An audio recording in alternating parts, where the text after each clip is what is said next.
Hello students, welcome to all. You are watching Krishna commerce classes. So हमने last video में cover किया था management के कॉन्सेप्ट को, मैनेजमेंट के बारे में कि मैनेजमेंट होता क्या है, उसकी फीचर्स क्या होती है, उसकी इम्पोर्टेंस क्या होती है, हम क्यों मैनेजमेंट करते हैं. अभी हम बात करते हैं यहाँ पे मैनेजमेंट की कि मैनेजमेंट एज ए साइंस होता है या आर्ट होता है या क्या होता है. तो मैनेजमेंट को हम 3 पार्ट में डिवाइड कर सकते हैं: management as art, management as science and management as profession. तो सबसे पहली बात करते हैं मैनेजमेंट एज साइंस की. मैनेजमेंट एज साइंस क्यों कहा जाता है मैनेजमेंट को साइंस? बिकॉज ऑफ एक सिस्टमेटिक नॉलेज, क्योंकि हमें जो भी वर्क करना होता है स्टेप बाय स्टेप करना होता है. सेकेंड थिंग आता है principle of based on experiment, कि मैनेजमेंट को साइंस इसलिए कहा जाता है कि एक्सपेरिमेंट के बेस पे कर रहे होते हैं. कि अगर हम किसी काम को, सपोज दैट मैं कहता हूँ आपको ये काम ऐसे होगा और वो उसे नहीं होता, तो उसका क्या रिजेक्शन हो जाता है. तो उसी कंडीशन को यहाँ पे आपको इतना ध्यान रखना है कि management based on experiment and it is universal validity, कि साइंस को जो आज है वो 10 साल बाद भी वही है और जो पहले चली आ रही है वो साइंस में कभी चेंज नहीं होता, और उसे यूनिवर्सल वैलिडिटी कहा जाता है कि उसे सारे लोग एक्सेप्ट करते हैं. Management art, management as art में अगर मैं बात करूँ तो मैनेजमेंट एज आर्ट भी एक सिस्टमेटिक बॉडी ऑफ नॉलेज होता है. बट इसमें क्या होता है, एग्जिस्टिंग मेथड या एग्जिस्टिंग थ्योरेटिकल नॉलेज होती है. अभी मैंने बताया यहाँ पे सिस्टमेटिक नॉलेज, जबकि ये भी सिस्टमेटिक नॉलेज होता है पर इसमें थियोरेटिकल नॉलेज के बेस पे होता है. जैसे आप MBA कर लेते हो, MBA करने के बाद स्टार्टअप अपनी जॉब करते हो बिना प्रैक्टिस के, तो वहाँ पे आपसे बुक से पढ़ के आए हो, प्रैक्टिकल नहीं किया है. तो एक्सपेरिमेंट कहाँ होते हैं? साइंस में, जबकि यहाँ पे हम थियोरेटिकल नॉलेज गेन करते हैं. सेकेंड थिंग होता है personalise application, and third one होता है आपका based on practice and creativity, कि इसमें क्या होता है आर्ट में, मैनेजर अपने एक्सपीरियंस बेस पे यानी अपने पास्ट एक्सपीरियंस बेस पे वो मॉडिफिकेशन कर सकता है, यानी चेंज कर सकता है. उसे पता है कि हमें किसी काम को किस तरीके से करना, तो वो इजीली उसके अकॉर्डिंग उसमें चेंजेस को ला सकता है.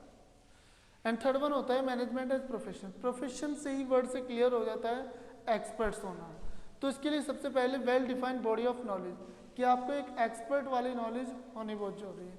जैसे मैं एक सिंपल सी बात करूँ यहाँ पे, आईमा MBA करते हो तो ऑथराइज कहाँ से होते हो? आईमा से. ऐसे ही सेम आपका मेडिकल में है. दूसरा आ जाता है आपका रेस्ट्रिक्शन एंट्री, कि कोई भी इजीली इसमें एंटर नहीं कर सकता, उसे एक पर्टिकुलर ऑर्गेनाइजेशन से एक प्रोफेशनल कोर्स किया होना चाहिए. जैसे एक डॉक्टर को अगर मैं कहूँ कि आप इंजीनियरिंग वर्क कर लीजिए तो वो नहीं कर सकता. एक इंजीनियर को अगर आप कहो ऑपरेशन कर दो तो वो नहीं कर सकता. तो उनके लिए एक अलग वेल डिफाइंड नॉलेज होनी चाहिए. तो इसलिए वहाँ पे एंट्री रेस्ट्रिक्टेड होती है, यानी कोई भी एंट्री नहीं कर सकते इस तरह से. थर्ड वन होता है presence of profession of association. Presence of association अभी मैंने बताया आपको MBA के बारे में. MBA means AIMA, all India institute of management and association. वही अप्रूवल करता है कि ये मैनेजर बनने के डिग्री जो प्रोवाइड कराते हैं वो आईमा ऑथराइज्ड हो जाती है, तो उसके लिए आईमा होता है. तीसरा होता है एग्जिस्टिंग आपका ethical code of conduct. Ethical code of conduct में आता है आपका कि जो कोड ऑफ कंडक्ट, यानी अगर एक डॉक्टर की बात करूँ मैं, तो डॉक्टर बनने के बाद ऑपरेशन अगर करना हो तो ऐसा थोड़ी वो पेट का ऑपरेशन करने के वजह ऊपर से काटेगा. उसका एक कोड ऑफ कंडक्ट होता है कि आपको अगर ऑपरेशन करना है तो कहाँ पे कट करना है. सेम उसी तरह से एक प्रोफेशनल वर्क करता है.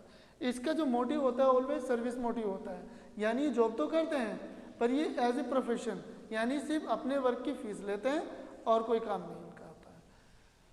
इसके बाद बात करते हैं लेवल ऑफ मैनेजमेंट की. लेवल ऑफ मैनेजमेंट 3 लेवल में हमारा मैनेजमेंट आता है: top level, middle level, lower level. Top level, middle level and lower level या ऑपरेशनल लेवल.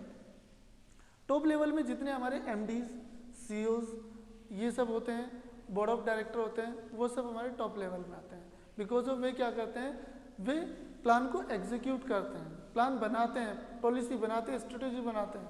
दूसरे लेवल पे आता है मिडिल लेवल यानी मैनेजर्स.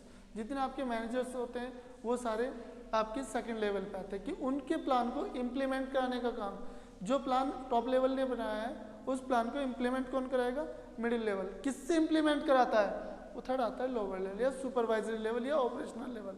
अलग अलग बुक में नाम चेंज हो सकता है पर तीनों का मतलब एक ही होता है. उसमें हमारे जितने वर्कर्स, सुपरवाइजर्स वो सब आते हैं. उसके बाद आता है हमारा कोऑर्डिनेशन. लास्ट टॉपिक बचता है हमारा कोऑर्डिनेशन. कोऑर्डिनेशन क्या होता है, यानी synchronisation of effort from the stand point of time of the sequence of execution. Means यहाँ पे एक तरह से आपका जो वर्क है वो एक समन्वय स्थापित करना होता है, यानी तालमेल मिला के चलना, हार्मनी को मेंटेन कर, bringing together with the harmony, यानी एक हार्मनी को मेंटेन करना, भाईचारे को। उसके लिए उसकी जो नेचर होती है वो इंटीग्रेटेड ग्रुप एफर्ट होती है कि आप तो चाह रहे हैं, ठीक है मैं चाह रहा हूँ आपसे दोस्ती करूँ, आप मुझसे दोस्ती करना नहीं चाह रहे, तो वहाँ पे कोऑर्डिनेशन नहीं हो सकता। कोऑर्डिनेशन कहाँ होगा, जब आप दोनों मिलके एक ही पॉइंट पे एग्री होते हैं तो वो इंटीग्रेटेड ग्रुप एफर्ट हो। जब हम एक ग्रुप मिलके एक पॉइंट की तरफ यानी एक ऑर्गेनाइजेशन गोल की तरफ को मूव करते हैं। Second, ensure unity of effort. Unity of effort का मतलब है कि आप अगर हम ग्रुप में 4 आदमी हैं, 2 आदमी बहुत अच्छे काम करें, 2 आदमी काम कर नहीं कर रहे हैं, तो वहाँ पर गोल सक्सेस नहीं हो पाएंगे। क्यों? क्योंकि ग्रुप एफर्ट जब हम एक टीम वर्क कर रहे हैं तो उस टीम में सारे एक इंडिविजुअल वर्क को कंप्लीट करना होता है, जिसे हम मिला के हम एक ग्रुप एफर्ट को बोलते हैं इसे। तो उसमें इंटीग्रेटेड ग्रुप यानी इंश्योर यूनिटी ऑफ एफर्ट होना चाहिए। नेक्स्ट में होता है कॉन्टिन्यूस प्रोसेस।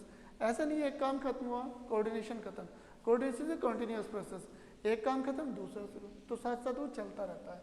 नेक्स्ट ऐसे ही आता है आपका प्रिवेसिव फंक्शन।